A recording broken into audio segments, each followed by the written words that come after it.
Well, America has experienced a rapid, in fact, a massive inflation in genders. At one point, biologists were allowed to determine what biology was, and there were two, male and female.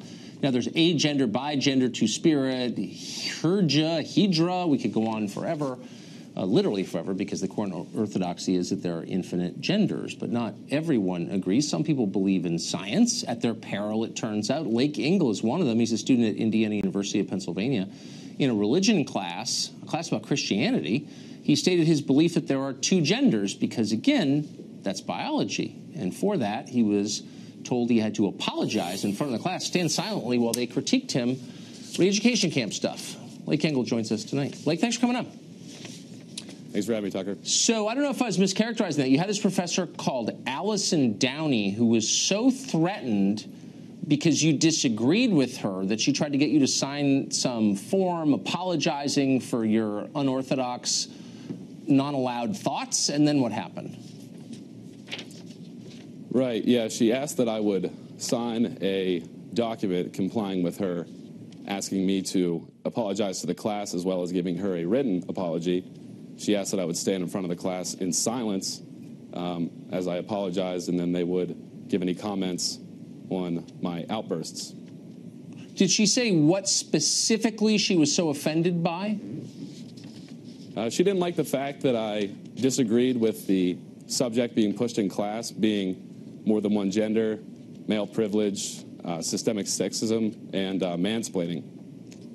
Is mansplaining a measurable thing? I mean, is it a like species of social science studying mansplaining? What is mansplaining anyway? Do you know? Did you learn? I'm not sure. I think it's any time a man speaks, really.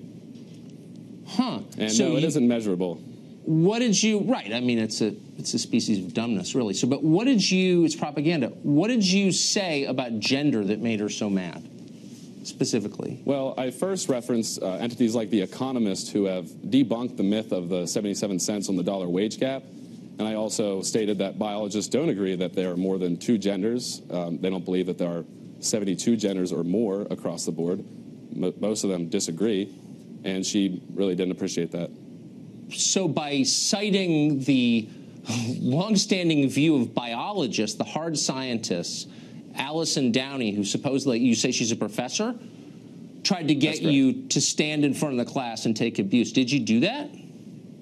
No, I didn't. I was supposed to, but she really didn't give me a chance. I was given 10 days to comply, but the day after she asked this of me, she decided to push it on through to the university's provost office to then hold a hearing, which would decide whether or not it could be allowed in class, period. Why do you go to this school? Or why does anybody go to this school or any other school? I mean, what are you getting out of this exactly? Well, I initially went for athletics my freshman year, but that's a long-gone dream now. I'm pretty much just stuck here. Man, I wish I could hire you. I would encourage you and anyone else who has any experience like this to drop out and join the workforce. It's not worth it. This is a joke. It's a bubble, and we're all going to realize that in 10 years. Like, you're a brave man for coming on. I appreciate it. Thank you. Thanks, Tucker.